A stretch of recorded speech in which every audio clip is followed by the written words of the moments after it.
বিসমিল্লাহির রহমানির রহিম। সম্মানিত মুসলিম সমাজ, আসসালামু আলাইকুম ওয়া রাহমাতুল্লাহি ওয়া বারাকাতুহু। ইমামের পিছনে পবিত্র কোরআন পাঠের বিধান, এই বিষয়ে তিনটি মত রয়েছে। প্রত্যেকটি মতের নির্ভরযোগ্য এবং সুস্পষ্ট দলিল রয়েছে। প্রথম মতটি হলো এই যে সমস্ত নামাজের মধ্যে ইমাম উচ্চস্বরে কোরআন পাঠ করবে, সে সমস্ত নামাজে ইমামের পিছনে যারা নামাজ পড়বে তারা কোরআন পাঠ করা হতে সম্পূর্ণ রূপে বিরত থাকবে। আর যে সমস্ত নামাজে ইমাম চুপে চুপে কোরআন পাঠ করবে, সে সমস্ত নামাজে ইমামের পিছনে যারা নামাজ পড়বে তারা চুপে চুপে কোরআন পাঠ করবে।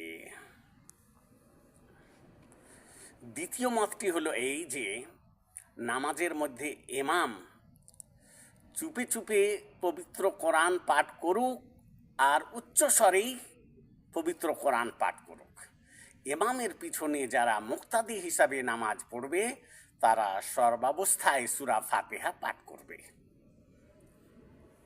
তৃতীয় মতটি হলো এই যে নামাজের মধ্যে ইমাম মনে মনে বা নিঃশব্দে কোরআন পাঠ করুক অথবা সশব্দে উচ্চস্বরে কোরআন পাঠ করুক, কোনো অবস্থায় মুক্তাদি ইমামের পিছনে কোরআনের কোনো অংশ পাঠ করবে না।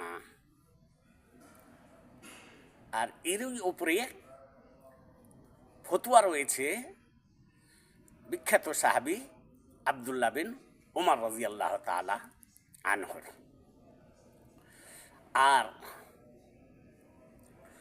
প্রথম যে মতটি বলেছি, যাতে ইমাম সাহেব উচ্চস্বরে যখন কোরআন পড়বে তখন মুক্তাদিরা চুপচাপ শুনবে, আর যখন ইমাম চুপে চুপে কোরআন পাঠ করবে তখন মুক্তাদিরাও কোরআন পাঠ করবে বা সূরা ফাতিহা পাঠ করবে। এরই ওপরে বেশিরভাগ সাহাবায়ে কেরামের আমল ছিল। আর যে মতটিতে বলা হয়েছে যে ইমাম আস্তে কোরআন পাঠ করুক বা উচ্চস্বরে পাঠ করুক, সর্ব অবস্থায় ইমামের পিছনে মুক্তাদি সূরা ফাতিহা পাঠ করবে। ইমাম শাফি এই দিকে গিয়েছেন। আল্লাহ তাবারক ওয়া তাআলা যেন আমাদেরকে সরল সঠিক পথে অটল রাখেন। এই তিনটি মত আপনাদের সামনে